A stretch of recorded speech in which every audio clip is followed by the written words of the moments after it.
So hello guys, this is Sahil here और तुम सभी का फिर से वेलकम है इस चैनल पे जहाँ पे हम लोग फिलोसफिकल बातें डिस्कस करते हैं। और आज हम लोग ऐसे ही एक ऐसे डिस्कस करने वाले हैं by a pessimistic philosopher, that is Arthur Schopenhauer. Well, essay का नाम है on the suffering of the world. So let's start this video. If the immediate and the direct purpose of life is not suffering, then our existence is the most ill adapted to its purpose in the world। ये थे ऐसे के starting के lines, और तुम इससे ही अंदाजा लगा सकते हो या फिर फील कर सकते हो कि शोपेनहावर किस तरीके से सोचते हैं। ये जिंदगी जो हम जी रहे हैं, इस सफर के पीछे भी एक गहरा राज है, और वो है सफरिंग, दर्द, तकलीफ और ये बेचैनी जो हमारा साथ कभी नहीं छोड़ती है। और जैसा कि शोपेनहावर भी कहते हैं, this world is not a paradise, it's a battlefield, जहाँ पे हर कोई अपने दर्द की, अपने तकलीफ की लड़ाई लड़ रहा है। वेल, तुमने कभी ऐसा फील किया है? खुशी एक पल की होती है, लेकिन दर्द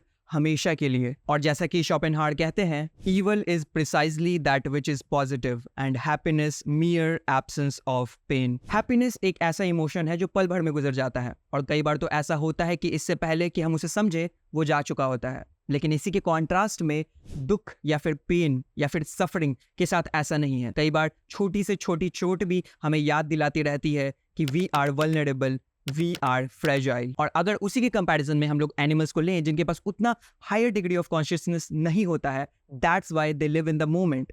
लेकिन इंसान जो हर वक्त परेशानियों से घिरा होता है, आने वाले कल का डर और बीते हुए कल का बोझ, ये दोनों इंसान के शरीर और दिमाग को हमेशा घिरे रखते हैं, और यही उसके सफरिंग का कारण भी बनता है। और जैसा कि शोपेनहावर का कहना है, दुनिया में हर तरफ तकलीफ है जो हमारे आसपास हमेशा घूमती रहती है। और जब हम इस दर्द को कम करने की कोशिश करते हैं, हम दूसरों की दर्द या तकलीफ में अपनी तसल्ली को ढूंढते हैं कि कम से कम मेरा दुख सामने वाले के दुख से तो कम है। और अगर मैं इसे शोपेनहावर के वर्ड्स में कहूँ तो वो कुछ ये होगा: the most effective consolation in every misfortune is to observe others who are more unfortunate than us। और जैसा कि सर आर्थर का कहना है, हमारी दुनिया एक जंग है जहां हर कोई अपने दर्द की कहानी लिख रहा है, और कहीं ना कहीं हम सब इसी दर्द के बाद आपस में जुड़े हुए हैं। जो कोई नया इंसान हमें मिलता है, वो एक फेलो सफरर ही तो है।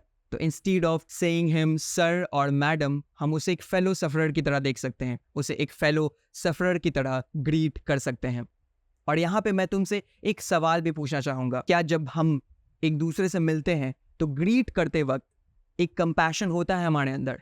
वेल, इस सवाल का जवाब ज़रूर सोचना और कमेंट में अपने थॉट्स को लिखना। जहाँ आगे शोपेनहावर इस ऐसे में डिस्कस करते हैं कि इस दुनिया में तकलीफ ही यूनिवर्सल ट्रुथ है, और जहाँ शोपेनहावर ये समझते हैं कि इस दर्द को समझना ही हमें और ज़्यादा इंसान बना सकता है और ज़्यादा ह्यूमेन बना सकता है। जहाँ वो आगे बात करते हुए एक एग्जाम्पल भी हमें देते हैं। चलो इमेजिन करते हैं एक यूटोपिया को, जहाँ सब चीज़ें परफेक्ट है, जो तुम्हें चाहिए वो सब कुछ मिल जाएगा। तुम्हें अब किसी तरीके के प्यार ढूंढने की ज़रूरत नहीं है, वो तुम्हारे सामने परोस दिया जाएगा। तुम्हें खाना खाने के लिए कहीं उठ के जाने की ज़रूरत नहीं है, वो तुम्हें सामने परोस दिया जाएगा। किसी भी तरीके की सफरिंग, किसी भी तरीके का पेन उस दुनिया में नहीं होगा। वेल, शोपेनहावर जहाँ ऐड करते हैं आगे कि ऐसी दुनिया फिर बोर्डम से भर जाएगी, और यही बोर्डम फिर धीरे धीरे तुम्हें अंदर से खाना शुरू कर देगा, और at the end of the day तुम्हारा एग्जिस्टेंस मीनिंगलेस बन जाएगा। जहाँ शोपेनहावर यही प्रपोज करते हैं कहीं ना कहीं कि a little suffering is necessary in life. हमारी जिंदगी का असली राज ये है कि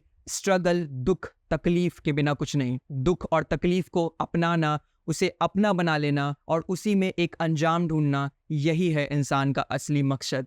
और जैसा कि शोपेनहावर बताते हैं कि happiness is fleeting but suffering is the foundation on which life is built. Well, इस एशो को पढ़ने के बाद मुझे एक चीज़ रियलाइज हुआ कि जो शोपेनहावर का दुनिया को देखने का तरीका है वो काफ़ी ज़्यादा पेसिमिस्टिक है। वो बहुत सारी बातें इस एसे के अंदर कहते हैं, जहाँ पे मैं इस वीडियो के अंदर हर एस्पेक्ट को तो कवर नहीं कर पाऊंगा। So I will tell you to go and read this essay by yourself, give yourself a read of this essay, क्योंकि ये ऐसे काफ़ी अलग अलग एस्पेक्ट को छूता है। जहाँ पे एक पॉइंट पे वो ये भी कहते हैं कि जो हमारा बचपन होता है वो कितना ज़्यादा इनोसेंट होता है, जब हमें सफरिंग या फिर इस दुनिया के दुख दर्द के बारे में नहीं मालूम होता है।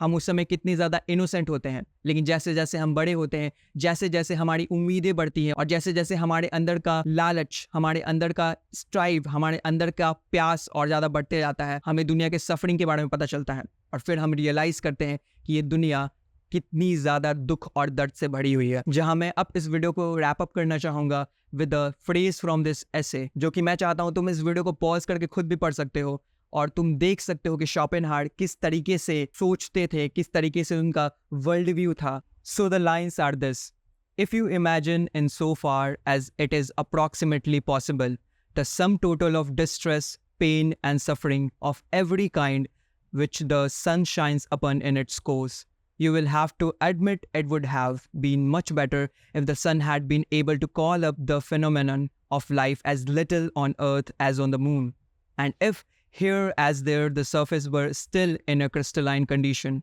You can also look upon our life as an episode, unprofitable, disturbing, the blessed calm of nothingness. In any case, even he who has found life tolerable, bearable will, the longer he lives, feel the more clearly that on the whole it is a disappointment, a nay, cheat. So that was the line from the text, जो काफ़ी ज़्यादा impactful और तुम्हें सोचने पे मजबूर कर देने वाला है। जहाँ पे मैं सच कहूँ तो जब मैं ये टेक्स्ट रीड कर रहा था तो मेरा पर्सनल एक्सपीरियंस ये था कि मैं उसे अपने ऊपर हावी होने से रोकूं। जहाँ पे शोपेनहावर के टेक्स्ट इतने ज़्यादा सिंपल्स हैं कि वो तुम पे हावी होना स्टार्ट हो जाते हैं। उनका जो पेसिमिस्टिक वर्ल्ड व्यू है वो तुम्हारे दिमाग पर भी चढ़ने लगता है।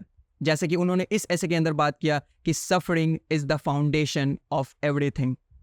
दुख और दर्द ही इस दुनिया में जो सबसे ज़्यादा प्रोमिनेंट है इन कंपैरिजन टू हैप्पीनेस, जो कि हमें हमेशा से बतलाया जाता है, जो हमें हमेशा से दिखाया जाता है। लेकिन शोपेनहावर हमारे सामने एक नया नज़रिया रखते हैं जो कि है पेन से भरा, जो कि है दुख, तकलीफ और दर्द से भरा। आई होप कि तुम्हें ये वीडियो पसंद आया होगा, और अगर आया है तो ज़रूर इस वीडियो को लाइक करो, शेयर करो और अपने थॉट्स कमेंट सेक्शन में लिख के ज़रूर जाना।